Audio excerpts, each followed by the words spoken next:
Si tu crois qu'il faut s'entraîner entre 5 à 6 fois par semaine pour obtenir des résultats et transformer ton physique, alors je l'espère qu'avec cette vidéo, je vais te changer ton avis.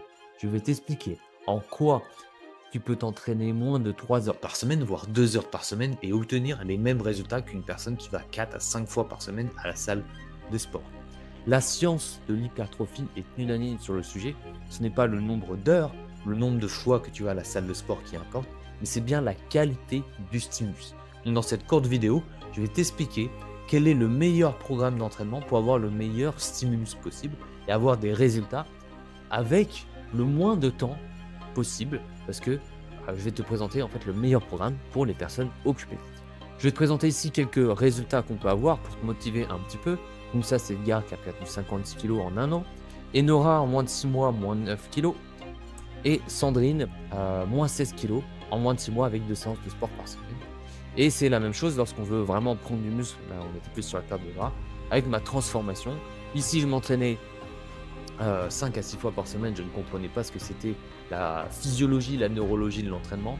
Et ça, c'est ma transformation. Voilà, 80 kg plutôt sec en ne passant pas sa vie à la salle de sport. Pour moi, c'est vraiment quelque chose d'important d'avoir une vie sociale, de pouvoir se faire plaisir dans son assiette, mais voilà, avoir un physique athlétique sans passer à toutes ces heures de sa vie dans une salle de sport. Même si j'adore m'entraîner, je préfère faire une séance courte, intense, bien construite scientifiquement, plutôt que de passer 2 heures et d'y aller 4 fois, 5 fois dans la semaine, et au final, brasser du vent et pas faire quelque chose d'efficace. Donc, c'est le système NeuroFast que j'ai créé. On ne va pas rentrer dans le détail. On va surtout rentrer dans le détail du format de programme. Donc, que dit la science sur le sujet? Déjà, il faut regarder le nombre de séries par semaine. Parce que pour créer un programme d'entraînement, il va falloir commencer par la base. Et la base, ça va être souvent le nombre de séries qu'il faut réaliser par muscle par semaine. À partir de combien ça devient intéressant et à partir de combien ça devient inutile. Donc, j'ai repris une méta-analyse. Donc, une méta-analyse, c'est une étude qui reprend plusieurs études avec des critères de qualité. Ils ont séparé 2 groupes. Un groupe qui s'entraîne, qui va faire 3 séries par semaine et un groupe qui va faire 18 séries par semaine. Et ils ont montré que pour doubler le gain musculaire du groupe 3 séries, qui est juste ici, il faut réaliser 18 séries par semaine. Et donc, dans le groupe qui faisait 18 séries par semaine, c'était un groupe qui avait une fréquence notamment de 2 fois, voire 1 fois par semaine. Et en fait, ce qui explique pourquoi, en fait, il faut faire 5 fois plus de volume pour simplement doubler, pour faire x2 sur le gain musculaire, c'est parce que les premières séries donnent de gros gains et les dernières séries donnent de moins en moins de gains. Donc en fait, les séries les plus importantes dans une séance, pour un muscle, c'est les premières séries. Et au bout de la 3e, 4e, 5e série, en fait, le gain devient de plus en plus marginal. Et à partir de la 6e série, je peux presque t'assurer que ça devient quasiment inutile et que tu es en train de créer de la fatigue sur ton muscle et que tu es en train de perdre ton temps. Donc, tout de suite, on comprend qu'il va falloir entraîner un muscle plusieurs fois dans la semaine, 2 fois par semaine, mais ça sert à rien de lui faire 10 séries par séance. Il vaut mieux faire 3 séries par séance, mais avec une fréquence plus élevée. Ensuite, voilà, c'est ce que j'ai juste dit, après 4-5 séries dans un même entraînement, la fatigue s'installe et le stimulus devient moins élevé. Voilà. Donc, ça revient à faire 2 à 5 séries max par un muscle par séance, et donc 2 à 3 fois par semaine. Pourquoi 2 à 3 fois par semaine? Pour multiplier le signal de la prise de muscle, la synthèse des protéines, qu'on appelle plus dans le milieu scientifique. Pourquoi? Parce que en fait, il y a l'atrophie. L'atrophie, c'est la perte de muscle. Quand on dit ouais, je suis en train de perdre du muscle, et ben en fait, la perte de muscle arrive beaucoup plus tôt qu'on le pense. Donc ici, il y a un petit graphique qui explique cela.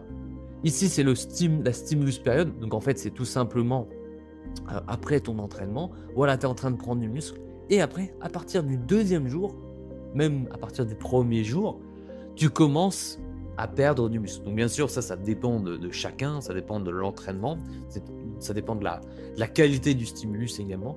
Mais après une séance, tu commences à perdre du muscle. Donc tu vois, on peut voir, si on reprend cette courbe-là, donc bien sûr, chaque courbe est différente en fonction des individus et en fonction de la séance, mais à partir du 4e jour, on commence en fait à perdre le muscle qu'on vient de construire il y a 4 jours.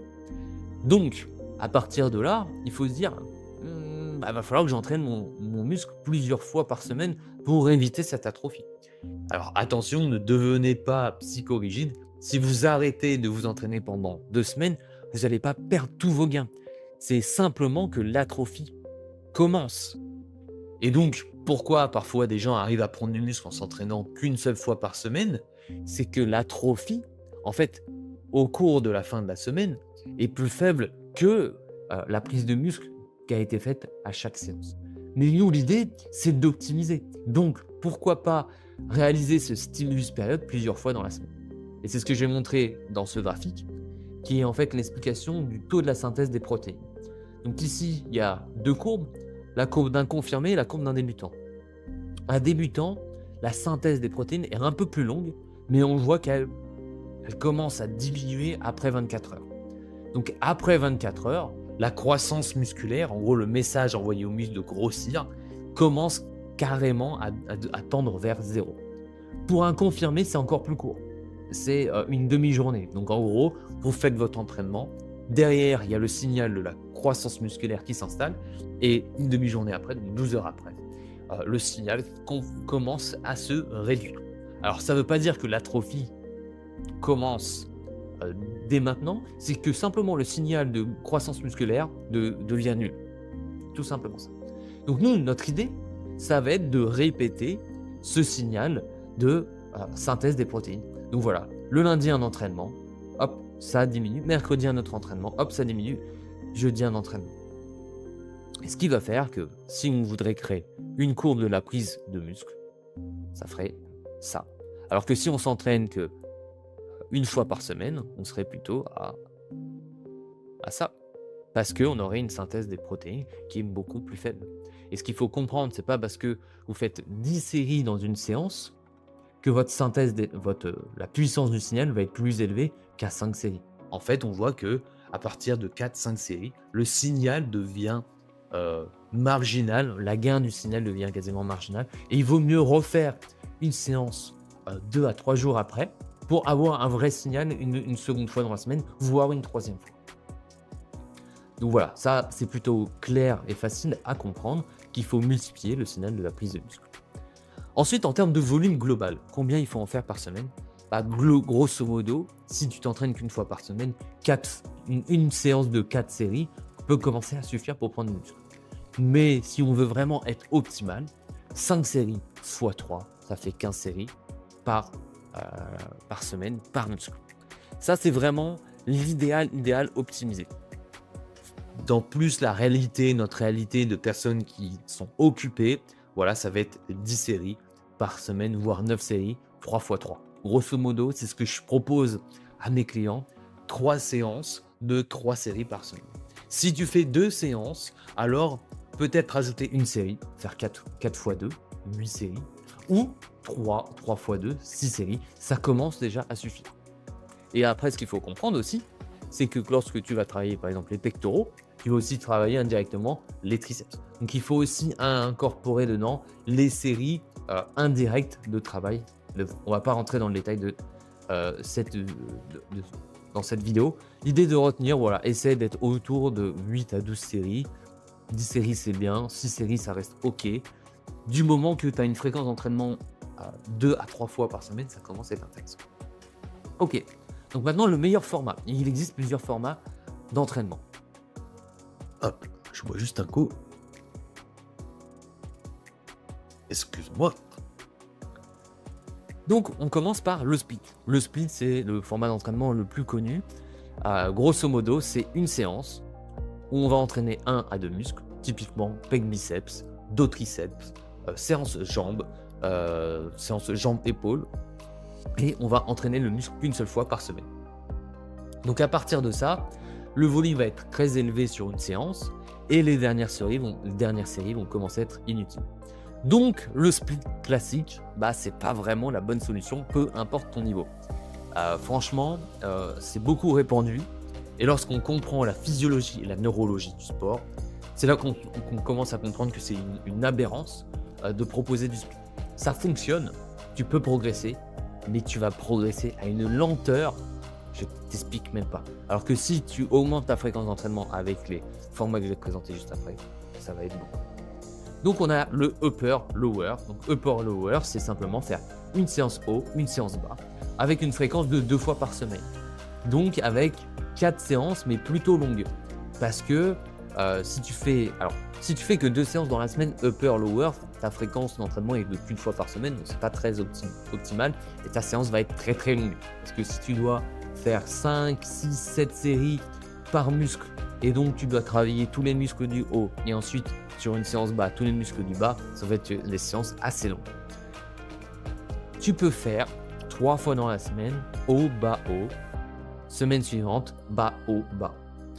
Ça reste plutôt c'est un optimum, mais il y a quand même mieux. Et je vais te proposer ce qu'il y a de mieux. Alors, avant, il y a le push-pull leg, pardon. J'ai oublié, le push-pull leg. Push-pull leg, si tu fais 3 séances dans la semaine, tu vas entraîner ton muscle une fois par semaine. Donc push, tu vas faire tous les muscles de pousser. Pull, tu vas faire tous les muscles pour tirer, donc biceps dos. Et leg, tu vas faire les jambes. Donc, si tu fais 3 séances par semaine, fréquence d'une fois, c'est nul à chier. Si tu fais 6 séances par semaine, c'est parfait. Tu entraînes 2 fois tes muscles dans la semaine avec un volume assez intéressant, mais c'est complètement irréaliste dans la plupart des calendriers que l'on a. Donc, ce que je te propose, c'est le full body. Full body, tu vas faire une séance, tu vas travailler tout le corps avec 3 à 4 séries par muscle. Et donc, en termes de fréquence d'entraînement, tu peux faire ça 2 fois dans la semaine, c'est plutôt ok. Si tu fais ça 3 fois dans la semaine, c'est super. Tu as une très bonne fréquence, un bon volume d'entraînement. Et si tu fais 4 fois dans la semaine, si tu veux t'entraîner 4 fois dans la semaine, ça va dépendre de ta récupération. Ou alors, ce que tu peux faire, vraiment si tu adores t'entraîner, c'est plutôt faire des full body où tu vas parfois enlever un muscle pour éviter de le travailler. Et donc, tu vas mettre un peu plus de volume sur les autres. Mais donc voilà, le full body, c'est le meilleur format pour la plupart des gens parce que ça respecte la notion de fréquence d'entraînement, ça respecte le bon volume et ça respecte vos contraintes tout simplement de calendrier parce que vous pouvez vous entraîner, vous pouvez faire un full body, moi je le fais personnellement, de 40 minutes, 50 minutes, 1 heure si vraiment vous voulez pousser. Et pour ça, vu qu'on se dit, ah ouais mais je vais faire tout le corps en une séance, ça va être short. En fait, ce qu'il faut faire, c'est de faire des supersets, c'est-à-dire entraîner un muscle enchaîné avec un autre muscle. Et souvent, il faut faire des muscles antagonistes, typiquement travailler les pecs, puis après travailler le dos, travailler les biceps et travailler les triceps. Et comme ça, en termes de temps de repos, en fait, vous ne prenez pas de temps de repos entre les 2 exercices, vous prenez qu'un temps de repos juste après, et vous allez densifier votre séance. Lorsque vous travaillez les biceps, vous ne fatiguez pas les triceps. Et donc, quand vous travaillez les triceps, vos biceps se reposent. Et donc, c'est une technique excellente pour gagner du temps et pour continuer de progresser et de pouvoir faire tous les muscles du corps en une séance plutôt compacte et dense. Et il est possible de faire des séances full body de 30 minutes en se focalisant sur des exercices polyarticulaires, typiquement travailler le développé couché, faire du rowing, donc un exercice de tirage, puis après je vais faire les jambes et ensuite peut-être 1 ou 2 exercices complémentaires en 30 minutes. L'idée c'est de faire le moins d'exercices d'isolation, typiquement arrêter avec les écartés couchés, arrêter avec des élévations frontales pour l'avant de l'épaule. Non, faites un développé couché, travaillez les pecs, les épaules et les triceps en un seul exercice, faites 4-5 séries, ensuite du tirage et là vous avez déjà une grosse base solide et si vous progressez de séance en séance, ça va déjà être pas mal. Ok, donc ça c'est la théorie. Tu comprends que le full body c'est le meilleur format d'entraînement pour la plupart des gens, c'est prouvé scientifiquement. Maintenant, est-ce que ça colle à ta réalité? Si tu stagnes aujourd'hui, ce n'est peut-être pas à cause uniquement du format d'entraînement. C'est vrai qu'on peut se dire, ok, je vais passer en full body, je vais exploser. Mais le format d'entraînement, ce n'est qu'une partie du puzzle. Il faut regarder également à l'intérieur de l'entraînement. Si tu stagnes aujourd'hui, c'est peut-être à cause également du mauvais choix d'exercices qui ne sont pas adaptés à ta morphologie ou un exercice qui ne fait pas progresser, ne prendre ni muscle parce qu'il y a des exercices qui sont mauvais parfois. Parfois, c'est peut-être le nombre de répétitions qui n'est pas la fourchette qui n'est pas bonne en fonction de la typologie du muscle ciblé. ou simplement tes cycles de progression de séance en séance. Parce que si tu fais la même séance, tu soulèves la même charge depuis 3 mois, je peux t'assurer que même si tu fais un full body, tu entraînes ton muscle 3 fois par semaine, ton muscle il s'adapte. Donc il faut avoir des cycles de progression pour augmenter ta charge et essayer de passer de 60 kg à 100 kg par exemple sur un squat qui va faire que tu as des plus gros fessiers, des plus grosses cuisses. Pareil pour le développé couché, etc. etc. Donc, si tu es bloqué et tu veux qu'on débloque ta situation ensemble, j'ai créé un petit formulaire où tu réponds à certaines questions précises qui va me permettre de comprendre là où tu bloques. Et ensuite, on peut savoir en appel où on va regarder ensemble ton programme d'entraînement. Ça peut être également ta nutrition, parce que si sur ta nutrition tu es bloqué, ça peut jouer sur ta progression forcément, sur ta perte de gras et ta prise de muscle. Et on regarde ensemble comment atteindre ton objectif. Donc voilà, j'espère que cette vidéo t'aura plu. J'espère te voir à très vite dans un call one-one avec moi pour regarder ensemble comment tu peux atteindre ton objectif et débloquer ta progression.